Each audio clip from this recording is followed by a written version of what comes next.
SF를 현실로 만들어준 우주 탐사 이야기를 해보겠습니다.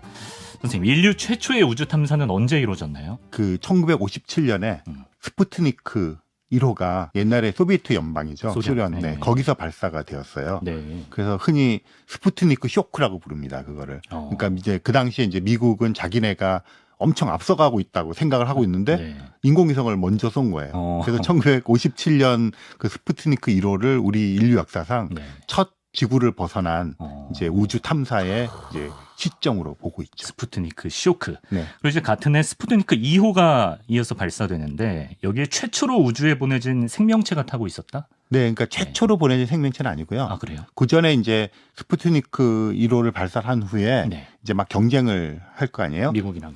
근데 네. 미국은 계속 실패를 하고 그 소련에서 최초의 동물을 보내는데 초파리를 보냈어요. 아, 초파리가 먼저 네네. 그런 애들을 이제 몇 번 보냈어요. 예. 뭐 아기 장대 뭐 이런 식물도 보내고 그런 것들이 이제 뭐라면 초파리 같은 경우는 이렇게 번식을 굉장히 빠르게 하고 아기 장대 같은 것들은 이제 식물학자들 샘플로 많이 사용하는 거예요. 예. 둘 다 샘플 동물, 샘플 식물이거든요. 예. 그거를 이제 먼저 보냈고 포유류 중에서 네. 그러니까 우리가 동물이라고 이렇게 진짜 볼 수 있는 네. 그런 것들 중에서 제일 먼저 간 게 라이카라고 하는 개를 소련에서 먼저 올렸죠. 그 개는 오래 못 버티지 않았나요? 그렇죠. 그 라이카는 되게 슬픈데요. 네. 그 개가 원래 올라가게 되어 있지는 않고 예. 다른 개가 이제 있었는데 얘가 워낙 참을성이 많고 습득 능력이 좋으니까 이 라이카를 보내게 된 거예요. 그런데 그때도 경쟁하고 막 이러니까 뭐 갔다 돌아오는 것까지 충분히 연구가 되거나 검증되지 않은 상태에서 그냥 가서 돌아오거나 이런 장치 없이 그냥 죽게 된 설계를 한 것을 애초부터 돌아올 거라는 기대는 없었다. 그렇게 했는데 그걸 이제 기밀로 해서 사람들 모르고 있었고 그래서 그 개를 조련하던 사람이 이제 엄청나게 충격을 받을 거 아니에요. 그렇게 정치적인 결정을 한 거니까 그래서 굉장히 힘들어했고 라이카는 조금 더 실력이 뛰어났고 참을성이 많고 훈련을 잘 받았다는 이유로 이제 먼저 가서 그 다음부터는 이제 돌아오는 실험도 해야 되니까. 그래서 굉장히 라이카는 되게 슬픈 스토리가 그러네요. 많아요. 진짜 슬픈 견생입니다. 근데 이제 50년대부터 그러면 각종 뭐 탐사선, 위성 이런 것들이 우주로 쏘아 올려진 것인데 네. 그 임무를 다한 것들은 어떻게 되나요? 그냥 우주 쓰레기로 둥둥 어딘가에서 떠다니고 있는 건가요? 그렇죠. 보통 이제 이게 올라가게 되면 얘가 이제 궤도를 이렇게 돌잖아요. 도는데 자연적으로 이제 궤도를 돌다가 동력이 떨어지면 감소해서 지구로 떨어지거든요. 아, 지구로 떨어져요? 네네. 그러면 대부분은 이제 지구로 떨어져서 지구 대기에서 이렇게 타버려요. 네. 근데 큰 것들 같은 건 타지 않고 남아가지고 지구상으로 떨어지는 것도 있죠. 잔해 같은 게. 그렇죠. 그래서 가끔씩 보면 뭐 그 잔해 같은 거 떨어져서 그 어느 지역으로 떨어질 것이야 이런 예보들도 하고 뭐 그렇게 합니다. 육지에 떨어진 경우도 당연히 있었겠네요. 네, 그럼요. 최근에 그 호주에 떨어진 게 있었는데 아마 그 떨어진 게 미국 거였나 어디 거여서 그러면 이게 떨어진 거를 누가 가져야 되는가 뭐 이런 거 공방도 하고 뭐 호주에서는 세금을 먹이기도 하고 뭐 이런 약간 해프닝도 벌어질 정도로 그런 일들이 이제 발생을 하죠. 또 앞으로 더 많아질 거니까 우주 쓰레기. 더 많아져서 지금 우주 쓰레기는 굉장히 큰 문제고요. 실제로 살아서 활동하는 인공위성은 아닌데 이제 그 임무를 다하고 폐기된 인공위성들끼리 충돌한 사건도 벌어졌어요.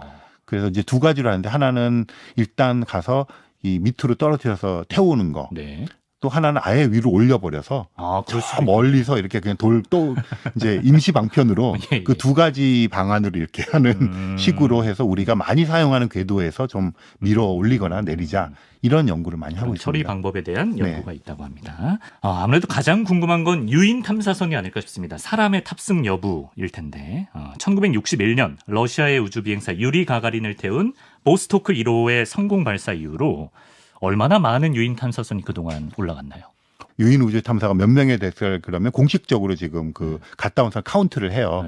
이소연 박사님이 470 몇 번이에요. 그 번호를 먹여가지고 그게 지금 600명. 전 많아야 한 50명 정도 될 줄 알았는데. 네, 600명이니까 굉장히 많죠. 대부분이 이제 요즘에 국제 우주정거장 갔다 온 거고 최근에 아마 2021년부터 확 늘었을 거예요. 민간인들 가는 게 많아져가지고 그래서 한 뭐 우주 비행사로 치면 한 600명 정도 갔다 왔다 이렇게 말씀드릴 수 있겠네요. 그럼 그동안 600명이 올라가는 동안 수많은 프로젝트가 있었을 텐데. 그렇죠. 선생님께서 보시기에 그중 가장 좀 의미 있다고 보시는 프로젝트는? 가장 의미 있는 게 아무래도 그 가가린 뭐 처음 갔던 것한테 의미가 있지만 네네. 실제로 유인 탐사의 길을 연 건 아폴로 계획이겠죠. 달에 갔던. 네. 근데 그게 그 과학적으로도 그렇고 뭐 기술적으로도 그렇고 네. 가장 의미가 있고 지금까지도 가장 멀리 갔고 최근에는 이제 일론 머스크의 스페이스X를 위시해서 민간 기업들의 우주 개발 경쟁도 굉장히 치열해지고 있습니다. 특히 이제 스페이스X는 2020년 5월과 11월에 크루 드래곤 또 리젤리언스를 각각 쏘아 올렸고 2021년에는 민간인 4명을 태운 우주 관광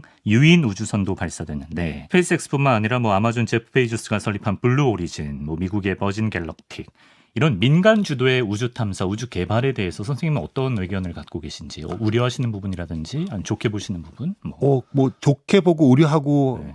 할 지금 단계가 아니고요. 네. 그냥 이거는 계속 갈 수밖에 없는 거죠. 네. 그러니까 미국 나사가 민간에게 이제 이양을 한다 했을 때 그냥 딱 주고 끊는 것이 아니라 네. 끊임없이 인적 교류를 하고 기술 교류를 합니다. 네. 그리고 이제 미국 나사에서는 자체적인 우주 전 로켓을 예. 만들지 않겠다고 선언을 했어요. 그래서 그래요? 그거를 뭐 예를 들어 달까지 가는 뭐 그런 것을 뽑을 때 일론 머스크의 스페이스X가 뽑혔고 예. 최근에 그 블루 오리진이 또 파트너 뽑혔거든요. 네. 아마 보잉도 뽑힐 거예요. 그런 식으로 파트너를 만들어 경쟁시키고 그러면 비용이 절감되고 개발이 빨리 되고 잘 안정되고 이렇게 기조를 만든 거예요. 나사가 수십 년 동안 축적해온 기술을 다 이양해 준 네, 다 이양해주고 물론 그 다음에 이제 인적 교류도 하고 그러니까 이거는 뭐 좋다 나쁘다 문제가 아니라 미국이라는 나라는 그냥 그 체제로 가는 거예요. 그럼 민간 기업이 여기 지금 개발을 한다고 해서 이게 뭐 국가 나사 주도의 어떤 개발에 비해서 안전성이 떨어진다 이거는 말이 안 되는 건가요? 말이 안 되죠. 왜냐하면 그대로 넘어왔기 때문에 그 안정성을 따지는 문제 중에 하나가 네. 그 국가에서는 정말 안전하게 이렇게 테스트한다 그러지만 이게 더디잖아요. 예. 근데 민간에서의 장점은 터지면 그 다음날 또 고쳐서 또 쏘면 되는 거잖아요. 그러니까 이제 안정성이란 문제에 대해서 대처하는 방식이 조금 다르잖아요. 근데 거기 사람이 타고 있으면 그렇죠. 사고 나는 그거에 대한 이제 기준이 있죠. 네. 기준을 통과해야만 발사를 하는 거죠. 그리고 민간 같은 경우는 네. 일단 자본과 연결이 돼 있고 네. 신뢰도와 연결이 돼서 그냥 바로 그런 거 직격탄으로 오기 때문에 안정성 문제에 대해서 물러서지는 못하죠. 만약 놓을 수는 없다. 네. 우주 탐사라는 게 말 그대로 정말 천문학적인 비용이다 이런 표현을 그렇죠. 하는데 네네. 대충 어느 정도 수준인가요? 그 탐사 비용 뭐 로켓 한 대 쏠 때 네. 뭐 한 1,000억 든다 뭐 이렇게 얘기를 하는데 사실은 추산하기가 되게 힘든 게 네. 거기에 이걸 개발하기 위한 개발비까지 다 칠 거냐. 왜냐면 그 쏘는 그 재료비만 칠까 이런 거에 따라 다르거든요. 예. 근데 보통은 이제 개발할 때는 돈이라는 것이 개념이 뭐 이렇게 따질 수 있는 게 아니잖아요. 그렇죠. 예. 그래서 뭐 많이 들긴 하는데 네. 뭐 예를 들어서 이렇게 한번 말씀드릴게요. 지금 로켓 같은 경우는 이제 재활용을 하거든요. 그런 예. 거를. 그러니까 1,000억 원을 투자해서 했는데 재활용을 10번 하면 100억이잖아요. 예. 그러니까 그런 식으로 한 게 또 민간의 장점이에요. 아하. 그 미국 나사에서는 이 엔진이라든가 이런 거 재활용하는 그 기술을 결국은 획득 못했는데 그래요? 일론 머스크라든가 제프 베이조스 회장은 그걸 하고 있거든요. 그렇게 되면 단가가 떨어지고 그렇죠, 그렇죠. 그다음에 재활용하는 과정에서 안정성도 높아지고 예. 그렇게 되는 거죠. 지금까지 유인 우주선 띄운 국가가 전 세계 통틀어 미국, 중국, 러시아 세 나라라고 하는데 우리나라는 언제쯤 이게 가능할런지요? 우리는 지금 이제 아젠다가 있잖아요. 네. 2028년 뭐 달에 그 내리는 착륙선을 보내겠다. 그다음에 이제 뭐 2030년대 유인 탐사선을 보내겠다. 이렇게 이제 달에 초점이 맞춰져 있어요. 그러니까 네. 우리는 지금 아젠다가 달을 도는 다누리가 있고 예. 지금 착륙을 시켜야 되잖아요. 네. 그게 2020년대 말 30년대가 될 거고 그렇다면 그 다음 작업은 그냥 아젠다 상으로 유인 탐사 를 가는데 달에 내리기 위해서 궤도를 도는 유인 탐사를 할 거예요. 네. 그럼 빠르면 2030년대 중반쯤이면 네. 사람을 태우지 않을까. 달로 가기 전에 반드시 지구 궤도를 돌거나 네. 국제우정거장을 가는 걸 해봐야 되거든요. 네, 2030년대쯤 예측할 수 있다. 알겠습니다. 그럼 끝으로 마무리를 하면서 이 질문 드려보겠습니다. 인류가 뭐 각종 비용 또 사고의 위험 이런 위험에도 불구하고 우주 탐사에 끊임없이 힘을 쏟는 이유 뭐라고 보시는지. 뭐 되게 복합적이겠죠. 그리고 저는 동상이몽이라고 생각해요. 동상이몽. 그러니까 뭐 예를 들어서 국가 주도를 할 때는 어쨌든 체제 경쟁도 있을 테고 네. 국민들의 걸 뭐 사로잡기 위한 것도 있을 테고 그러니까 미국과 소련이 그렇게 아폴로 계획과 루나 계획에 투자했던 것들은 네. 국민들의 지지도 있었겠지만 어쨌든 굉장히 정치 경제적인 목적이 있었겠죠. 예. 그러고 지금 중국이 하는 게 그런 식이고요. 아하. 그런데 일본은 뭐 굉장히 과학적인 걸 잘하고 있지만 네. 어쨌든 계속 우리가 의심하고 있는 게 네. 군사적인 것과 연결시키는 거를 약간 내비치면서 그렇죠. 의심하잖아요. 예. 중국은 그냥 중화사상 고치고요, 지금. 그리고 이제 어. 그 인도 같은 경우는 인도. 미국의 한 10분의 1 규모로 이걸 만들었어요. 그럼 그런 것들은 만약에 인도네시아라든가 주변에 있는 이런 나라들이 살 수가 있잖아요. 그래서 굉장히 경제적인데 그러니까 우주 탐사 개발에 나서는데 네.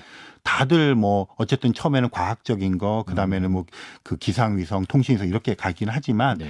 결국 추구하는 바들이 조금씩 조금 다르다. 그 생각을 조금씩 다르고 다 복합적이고 복합적이고. 우리나라도 마찬가지다. 우리나라는 네. 어쨌든 종합적으로 하겠다는 것은 네. 뭐든지 다 하겠다는 거거든요. 그러니까 우리는 지금 돈을 벌 건지 어. 과학 탐사에 의연하게 투자할 건지에 대한 거를 지금은 사실은 혼합돼 있지만 네. 조금 더 규모가 커지면 약간 그런 거에 대한 좀 심각한 고민을 해서 우리는 인도의 길을 갈 거냐 뭐 이런 것들을 결정해야 될 거예요. 그래요.